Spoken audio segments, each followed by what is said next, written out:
Good morning friends. વાત કરીએ આપણે આજે રંગકણોની.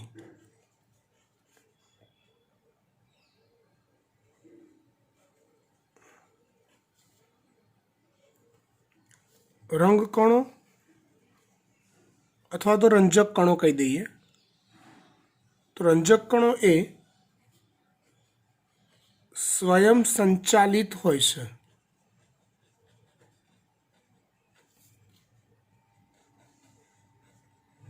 સ્વયં સંચાલિત શબ્દ જ્યારે વપરાય ને ત્યારે એવું માની લેવાનું કે પોતે પોતાનો સ્વતંત્ર ડીએનએ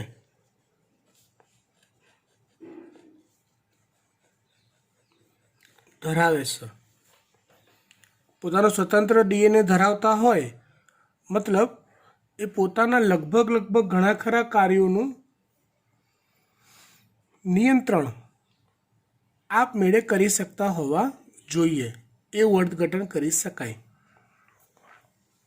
રંગકણો એ વિવિધ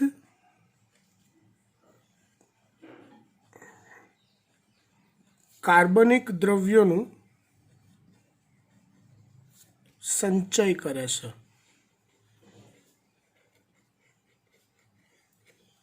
ચલો, એ જે પોતાનો સ્વતંત્ર ડીએનએ ધરાવે ને એ ડીએનએ વલયાકાર હોય છે.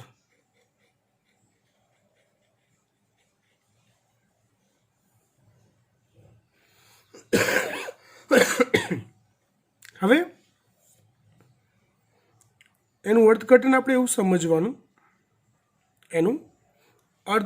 એવું સમજવાનું કે આ જે સ્વતંત્ર ડીએનએ ધરાવવો ને તે સ્વતંત્ર ડીએનએ એ સ્વતંત્ર સજીવની નિશાની છે. આપણે એમ કહીએ કે કણાભ સૂત્ર, તો એ કણાભ સૂત્રમાં વલયાકાર ડીએનએ હોય. હા, હોય છે. હરિતકણ એટલે એક પ્રકારના આ રંજક કણ કે રંગકણનો જ એક પ્રકાર છે. તો એની અંદર પણ વલયાકાર ડીએનએ, તો કે હા હોય છે. આપણે હાલ અત્યારે એની ચર્ચા કરી રહ્યા છીએ.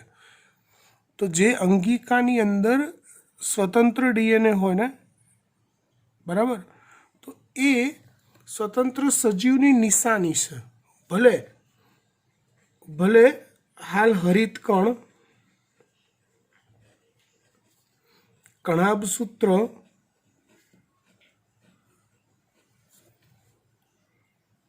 અને અન્ય રંગકણો એ આપણા શરીરની અથવા વનસ્પતિ શરીરની કે પ્રાણી શરીરની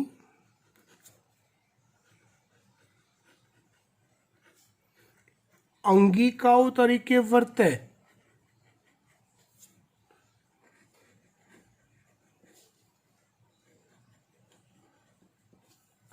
પણ વાસ્તવિકતામાં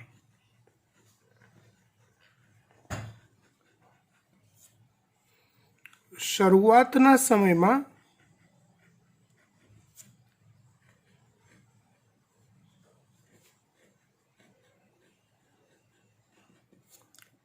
તે સ્વતંત્ર સજીવ તરીકે વિકાસની શરૂઆત કરી. સમજવા ટ્રાય કરજો, એ તો હું સમજાવું છું.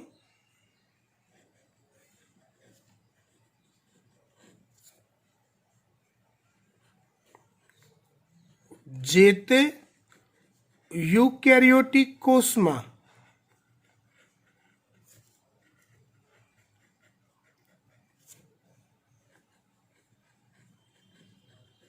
સહજીવી તરીકે વસી ગયા તેવું દર્શાવે છે.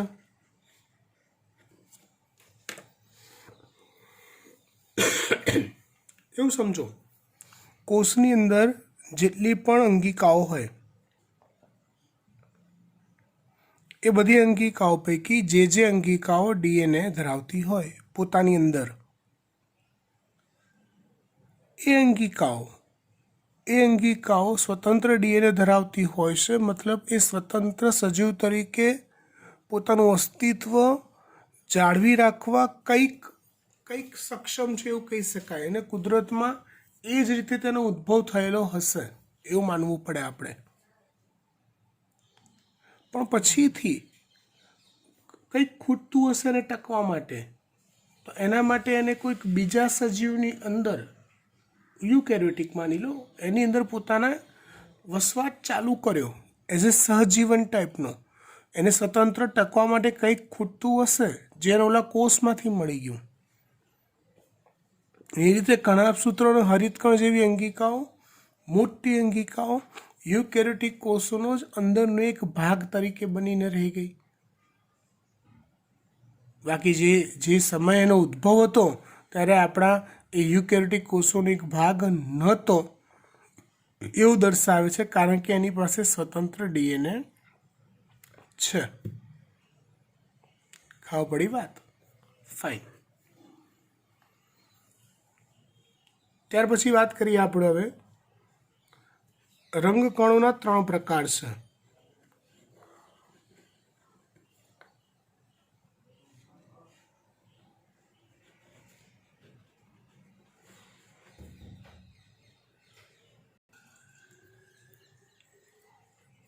એક છે રંગવિહીન કણ. રંગવિહીન કણ જેને લ્યુકોપ્લાસ્ટિડ્સ પણ કહેવાય છે. ફરીવાર શું કહેવાય છે? લ્યુકોપ્લાસ્ટિડ્સ. જો પ્લાસ્ટિડ્સ એટલે કણ થાય, રંગવિહીન કણને લ્યુકોપ્લાસ્ટિડ્સ કહેવાય છે. બરાબર. આપણા કોર્સમાં આવી ગયા 3 પ્રકારના કણ: રંગવિહીન કણ, રંગીન કણ અને હરિત કણ. બરાબર. ચલો, તેવી રીતે રંગવિહીન કણની વાત કરીએ તો રંગવિહીન કણમાં 3 પ્રકારના કણ હોય. એક હોય છે એમાઇલોપ્લાસ્ટ,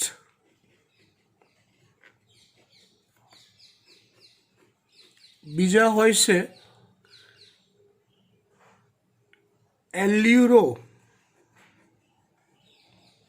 એલ્યુરોપ્લાસ્ટ,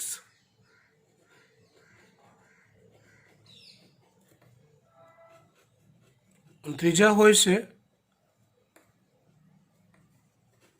એલિલોપ્લાસ્ટ.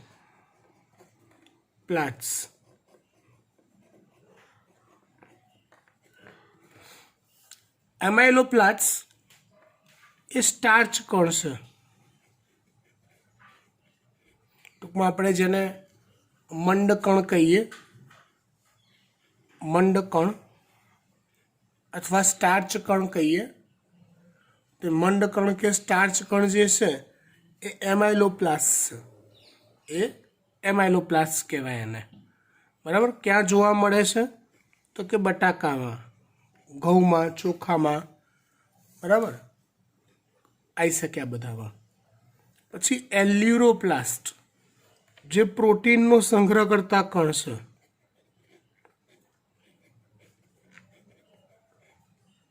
એલ્યુરોપ્લાસ્ટ જે પ્રોટીનનો સંગ્રહ કરતા કણ છે.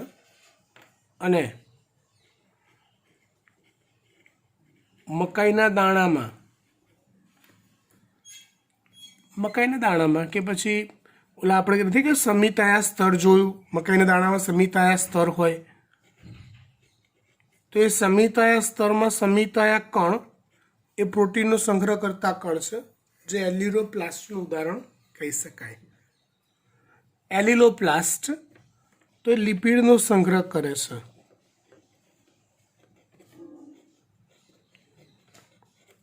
અહીંયા ખાસ આ નામ યાદ રાખવાના છે, બાકી તો આવતો તમને આવડે. લ્યુકોપ્લાસ્ટિડ્સ એટલે રંગવિહીન કણ, એમાઇલોપ્લાસ્ટ એલ્યુરોપ્લાસ્ટ અને એલિલોપ્લાસ્ટ.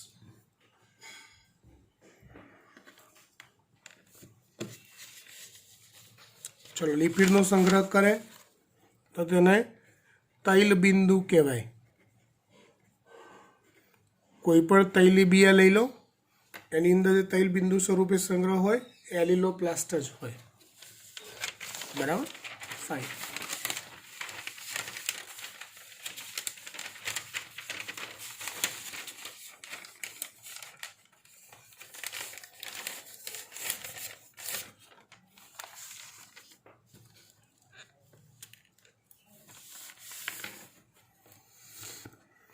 સારું, ચાલો.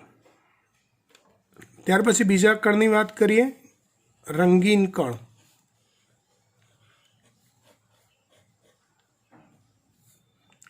વાત કરીએ આપણે રંગીન કણ. કે રંગીન કણો એક પ્રકારના રંજક કણો હોય જે પીળા અથવા લાલાશ પડતા રંગના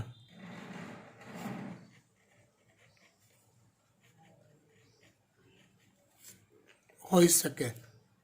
એક પ્રકારના રંજક કણો કે જે પીળા અથવા લાલાશ પડતા રંગના હોઈ શકે છે, જેમાં રંજક દ્રવ્ય તરીકે જે હોય એ કેરોટીનોઇડ્સ આવેલા હોય છે. શું આવેલું હોય છે રંજક દ્રવ્ય તરીકે એમાં? તો કે કેરોટીનોઇડ્સ આવેલા હોય છે. કેરોટીનોઇડ્સમાં કોનો સમાવેશ થાય?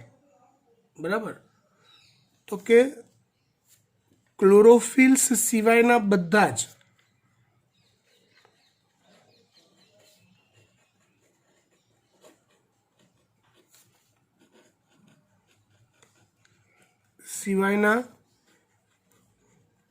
બાકીના રંજક દ્રવ્યો આવેલા હોય.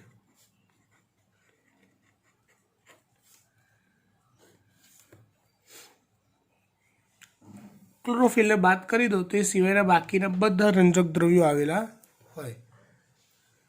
ફ્યુકોઝેન્થિન છે, બરાબર, એના જેવા, જેનો ઓલમોસ્ટ કલર પીળાથી લાલાશ પડતો રંગ હોઈ શકે. ત્યાર પછી વાત કરીએ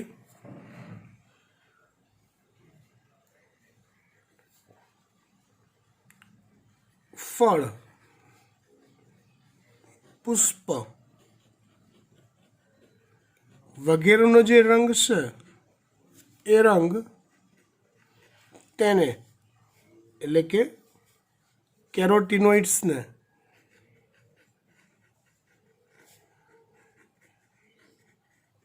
આભારી હોય છે. ફળ, પુષ્પ વગેરે જેવી રચનાઓ હોય વનસ્પતિની, એનો રંગ એને આભારી હોય છે. હવે એક લોજિક પર જઈએ આપણે. તમે જોજો, મોટા ભાગના ફળ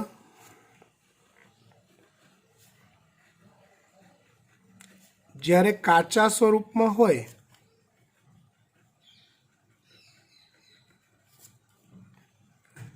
ત્યારે લીલા હોય છે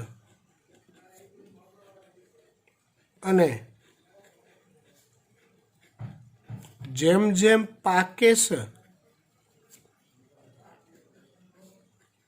તેમ તેમ પીળા કે નારંગી કે લાલાશ પડતો રંગ ધારણ કરે છે.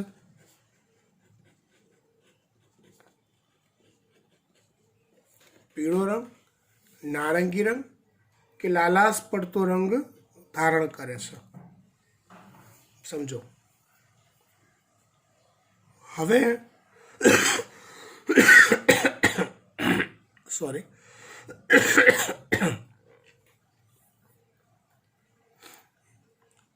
આનું અર્થઘટન આપણે શું કરવાનું? તો કે કાચા ફળોમાં આનું અર્થઘટન એવું થાય કે કાચા ફળોમાં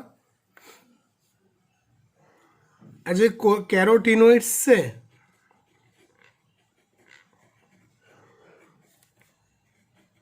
નું પ્રમાણ ઓછું હોય અને જેમ જેમ ફળ પાકે તેમ તેમ તેનું પ્રમાણ વધતું જાય છે. કોનું પ્રમાણ? કેરોટીનોઇડ્સનું પ્રમાણ વધતું જાય છે જેમ જેમ ફળ પાકે તેમ તેમ. બરાબર? હા, ઓકે, ફાઇન. ચલો, ત્યાર પછી હવે વાત કરવાની આવે છે ત્રીજી. કોની? કે હરિતકણની. તો એ ચર્ચા આપણે અગાઉ કરી ચૂક્યા છીએ. હરિતકણ કમ્પ્લીટ થઈ ગયેલું છે એટલે આપણે રિપીટ કરતા નથી. ત્યાર પછી વાત કરીએ હવે આપણે કોષરસ કંકાલની.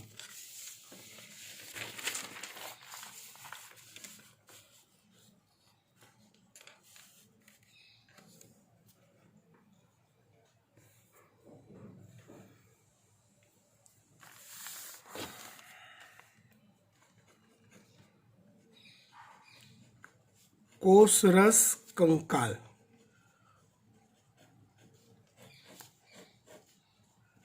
તો જુઓ, કોષરસ કંકાલ એટલે શું યાર? સમજો. કંકાલ એટલે તો કે આપણા સમગ્ર શરીરમાં શરીરને આકાર આપવાનું.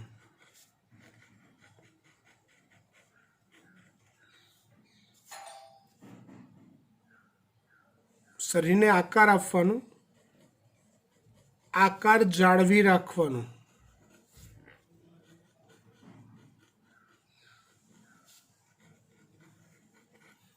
કાર્ય કંકાલ તંત્ર કરે છે. આપણા શરીરને આકાર આપવાનું, આકારને જાળવી રાખવાનું, રક્ષણ કરવાનું,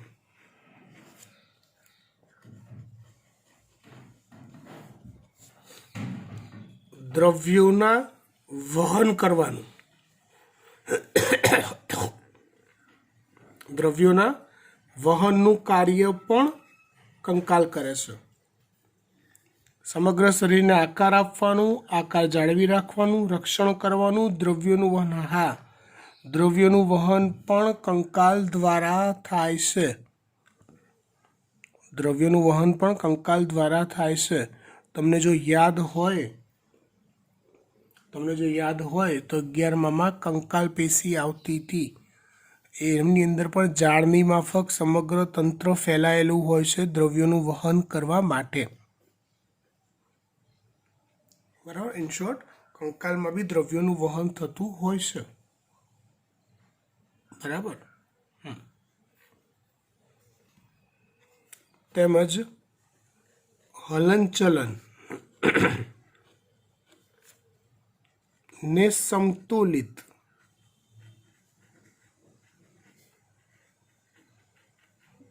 કરવાનું કાર્ય કરે છે. કોને? હલનચલનને સંતુલિત કરવાનું કાર્ય પણ કરે છે. કોણ? કંકાલ. હું વાત કરું છું કંકાલની. તો જે કામ આપણા સમગ્ર શરીર માટે,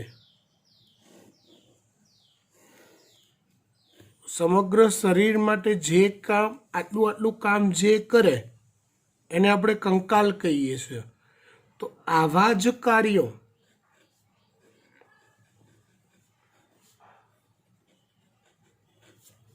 આપણા શરીર માટે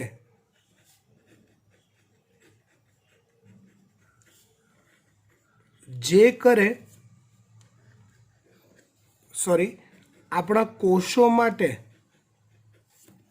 આવા જ કાર્યો આપણા કોષો માટે જે કરે તેને કોષરસ કંકાલ કહેવાય છે.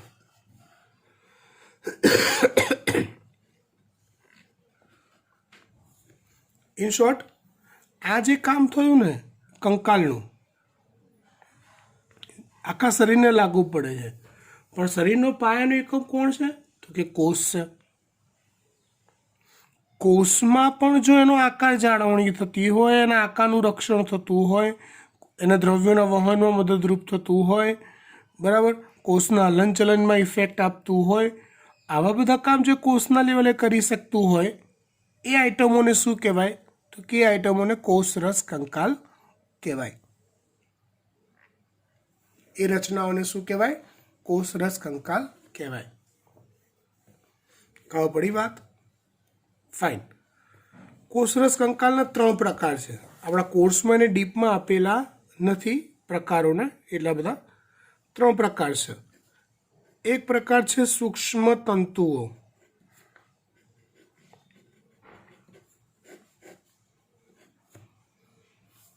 સૂક્ષ્મ તંતુઓ, તો સૂક્ષ્મ તંતુઓ એ કોષરસમાં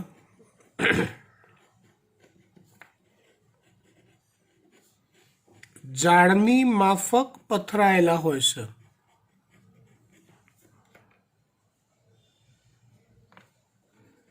તે એક્ટિન તથા ટ્યુબ્યુલિન પ્રકારના પ્રોટીનના બનેલા હોય છે. એક્ટિન તથા ટ્યુબ્યુલિન પ્રકારના પ્રોટીનના પણ બનેલા હોય છે. કોની વાત કરીએ છીએ આપણે? સૂક્ષ્મ તંતુઓની. જેમ કે આખો, ધારો કે આ એક કોષ લઈએ આપણે, હા, તો સૂક્ષ્મ તંતુઓ એવા ઝાડની માફક આખા કોષરસમાં પથરાયેલા હોય.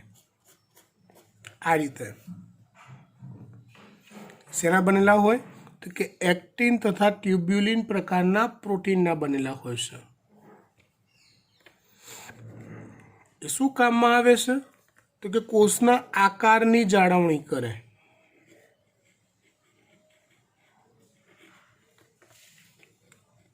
વહનશીલતાનું કાર્ય કરે. દ્રવ્યોનું વહન, અહીંથી આ જગ્યા, અહીંથી આ જગ્યા દ્રવ્યોનું વહન કરવું હોય તો દ્રવ્યોનું વહન કરે.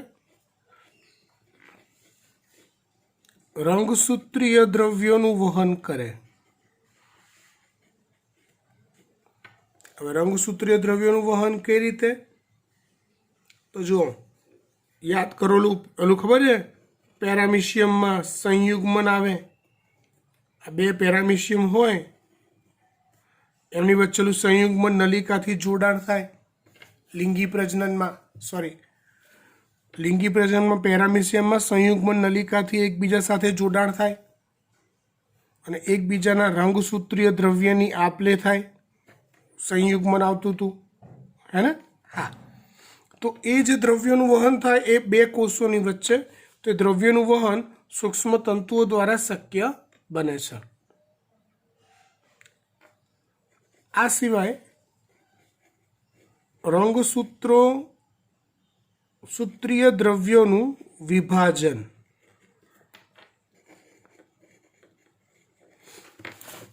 આ હવે કેવી રીતે વિભાજન કરે ખબર છે? સિમ્પલ છે, જુઓ. આપણને કોષ વિભાજન યાદ છે? આવડે છે? હા. તો કોષ વિભાજનમાં કંઈક આવું આવતું હતું. આવલા તારા કેન્દ્રો હોય, આ વચ્ચે ઓલા રંગસૂત્રો હોય, વિષુવવૃત્તીય રેખા પર જો આવેલા હોય એવા. આવલી ભાજનાવસ્થાની આકૃતિ થઈ.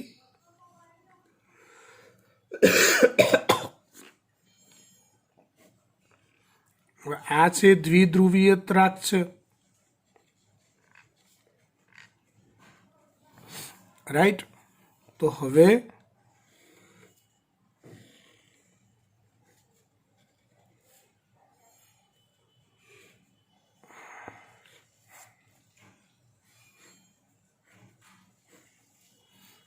જ્યારે પછી દ્વિધ્રુવીય ત્રાકનું સંકોચન થાય ત્યારે અહીંથી ઓલા રંગસૂત્રો દ્રવ્ય તૂટે ને અને અલગ અલગ જગ્યાએ વહેંચાય. યાદ આવી આકૃતિ?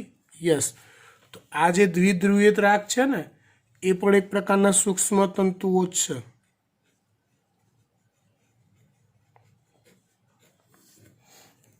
સમજી ગયા વાત? ડન, પાક્કું. આવડે. ચલો, સૂક્ષ્મ તંતુઓ પછી વાત કરીએ બીજો પ્રકાર એનો,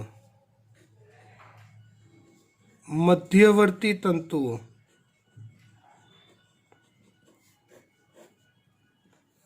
કયા તંતુઓ? મધ્યવર્તી તંતુઓ. આ તંતુઓ પણ તંતુ સ્વરૂપના જ હોય, પણ વસાહત હોય. એટલે એ તંતુઓનું આખું ઝુંડ હોય એક સાથે, મતલબ લાઈક છૂટા કોટનના રેસા ફરતા હોય અને એ જ કોટનની સાડી બનાવી દીધી હોય અને સાડી વાળીને મૂકી દીધી હોય, તો બંનેમાં અલ્ટિમેટલી છે શું? તો કે કોટન જ. હા, ઓલા કોટનના છૂટા રેસા જે છે ને એ સૂક્ષ્મ તંતુઓ છે,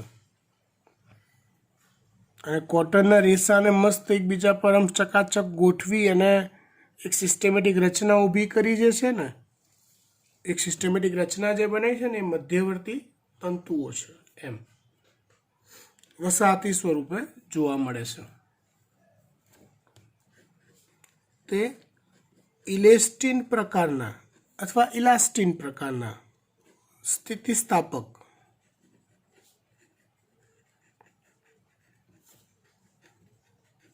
તંતુઓના બનેલા હોય છે.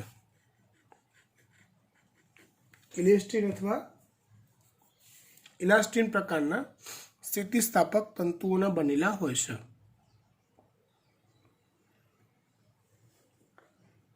તે છાબ એટલે પેલું શાકભાજીવાળા પોતાની સબ્જીઓને એકબીજાથી બાયફર્કેટ કરવા માટે જે સાધનમાં મૂકે ને, વાંસનું બનેલું હોય એને છાબ કહેવાય. બરાબર, છાબ અથવા છાબડી મોટી. બરાબર, તો તે છાબ જેવી રચના બનાવે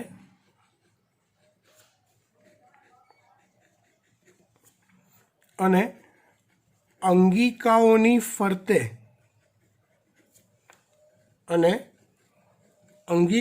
ફરતે તે ગોઠવાઈને અંગિકાઓને આધાર આપે છે.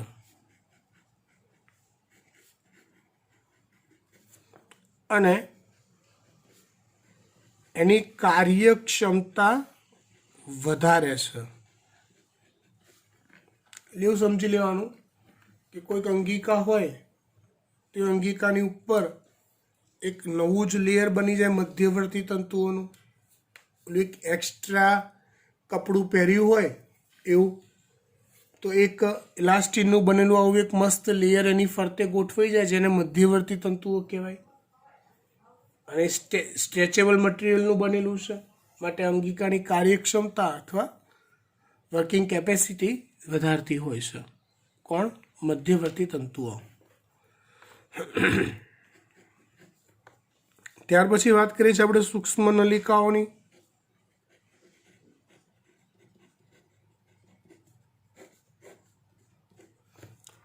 વાત કરતા હતા આપણે કોની? કોષરસ કંકાલ.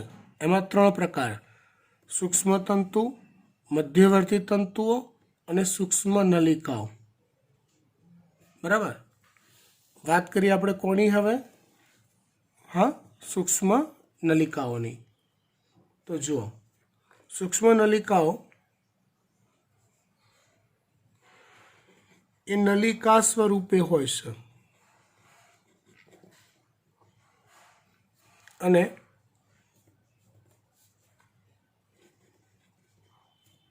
જુદી જુદી અંગિકાઓની સાથે ગોઠવાય છે.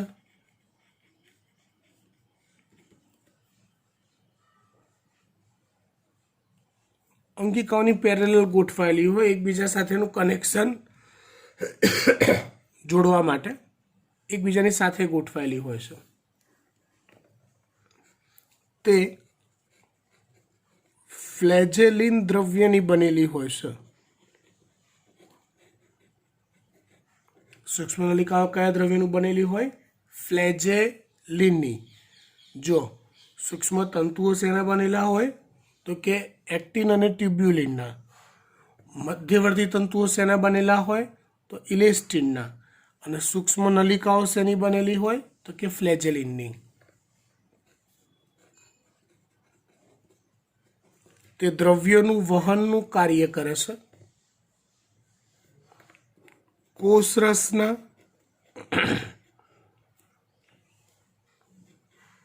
કોષરસમાં તે પથરાઈ કોષના આકારની જાળવણીનું પણ કાર્ય કરે છે। પછી કોષરસીય પરિભ્રમણ,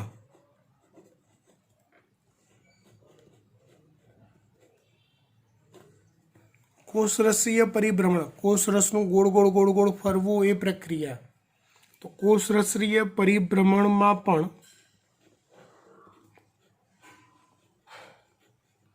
મહત્વનો ભાગ ભજવે છે।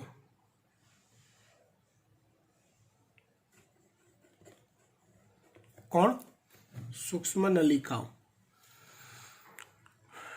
કોની વાત કરીએ આપણે આજે? કોષરસ કંકાલની વાત કરીએ આપણે। સૂક્ષ્મ તંતુઓની, મધ્યવર્તી તંતુઓની અને સૂક્ષ્મ નલિકાઓની।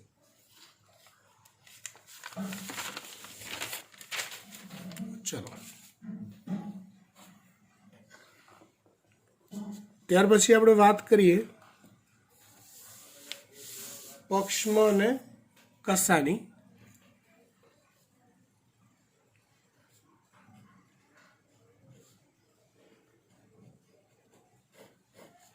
જો પક્ષમાં કસામાં ચોપડીમાં જેટલું આપ્યું છે એટલું ઇનફ આપેલું છે।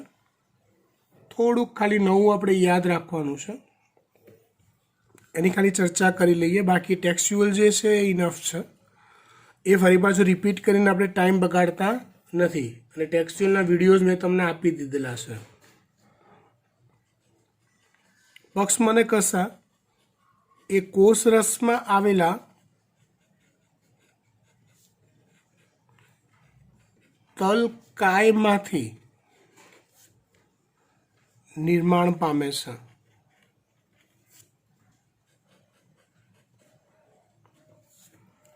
શેમાંથી નિર્માણ પામે છે?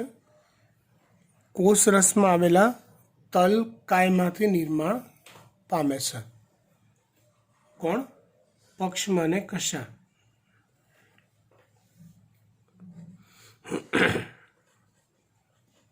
તેનો જે મધ્ય ભાગ છે એ મધ્ય ભાગને એક્ઝોનેમ કહેવાય છે।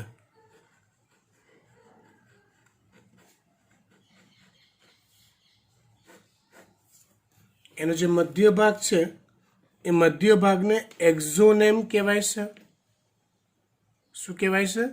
એક્ઝોનેમ। આ એક્ઝોનેમમાં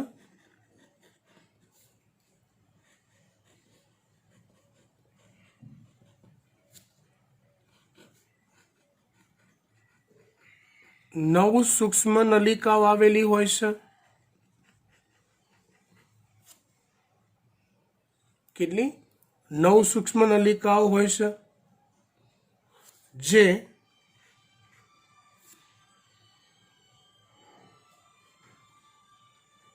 પરિઘવર્તી રીતે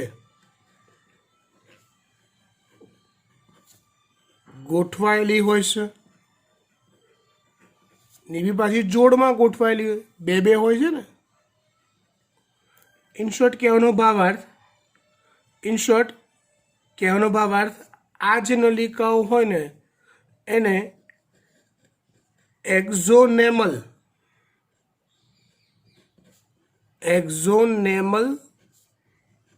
નલિકાઓ કહેવાય છે।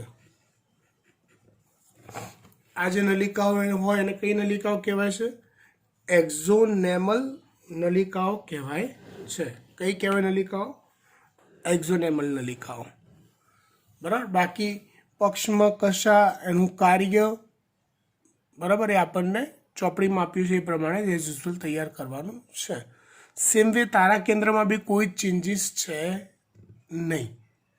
રાઈટ. હવે આવતા લેક્ચરમાં આપણે જોઈશું કોષ કેન્દ્ર વિશે. ઓકે, ચલો બાય.